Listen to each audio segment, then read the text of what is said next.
do an experiment, I would do something.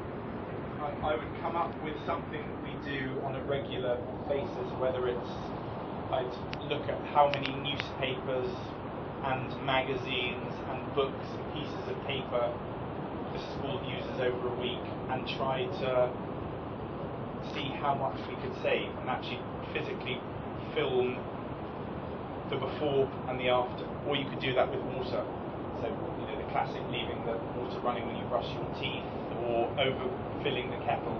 Every time that's done, gauge how much water is wasted and do a before and after. I think one of the most powerful images for people, if we're talking about food, for example, and how we need to be more careful about not eating so much, if you show someone how much we eat, let's take crisps and chocolate. We all love crisps and chocolate. If we take a before and after and you have a huge pile of chocolate and crisps and say that's what you eat in a year and this is what you should be eating, it's a very powerful image.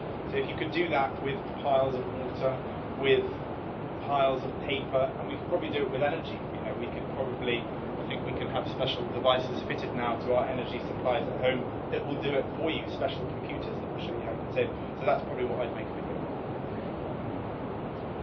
What's the hardest thing you've ever done? The hardest thing I have ever done was probably rowing across the Atlantic. It took a very, very long time. I was out there for about 2 months. It was very boring,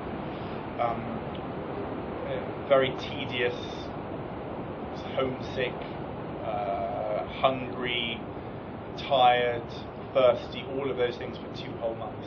That's all. It was with one other person, but because we were rowing separately, it felt like you were on your own because one person is sleeping while one of you is rowing. Another question. How and where did you get especially involved? Let me just turn this off. How and where I got that. Sorry. I picked that. The actual name of it is called leishmaniasis, and it's transmitted by the bite of a sandfly. And I picked it up in the jungles of Peru, and I was just very unlucky to get it. It actually affects many, many people in the world. And the treatment, one of the problems that we have, I'm not going to muddy things because this is all about the environment, but one of the problems with pharmaceutical companies, you know what a pharmaceutical company, they make medicines that make us better.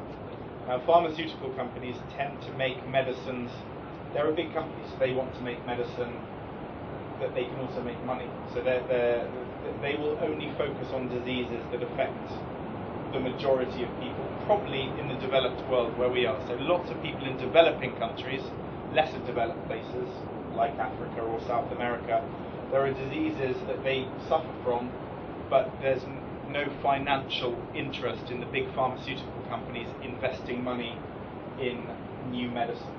So one of the things about this disease, leishmaniasis, is that they could come up with a medicine for it, but there's no money in it, so it hasn't been done. So actually one of the things that I'm also doing is trying to campaign for one of the big pharmaceutical companies to start investing money to come up with a better treatment. So there is a treatment, but I was in hospital for many, many months, and it's a very archaic, horrid treatment, much the same as you have if you suffer from cancer, but they could have a better one.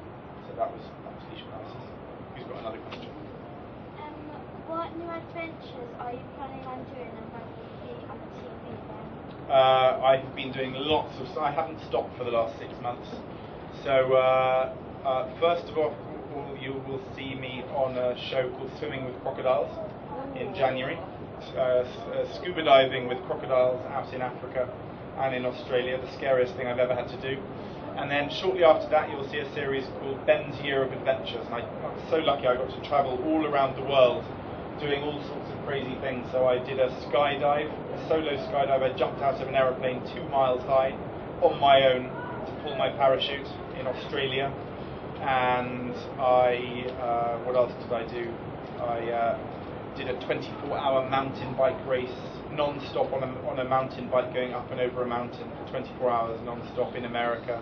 Can I just say, how cool would it be in January and February to say, see that guy on the TV? Yeah. I sat with him in a yurt. And he told me about this, and no one knows about all this stuff that I've been doing. So that's what you'll see next. Climbed a gorge with him too. And climbed a gorge with me, exactly. Pretty cool. Who's got any other questions that anyone has? You should sign a few things. Yeah, well, let's One more. Sorry, Yeah. one more very important Yes. question. Yes. Would you ever consider on going strictly from dancing? Would, that's a very good. I'm asked every year, actually, and I've got 2 left feet, so I'm a terrible dancer. But I must say, I am quite tempted now, having turned it down for so many years, just because I think it would be great fun to do it. And because I'm away so much, I've got a young family, so I've got 2 very young children, and I'd quite like to do something that keeps me in England, and that would do it. So watch this space. Yeah,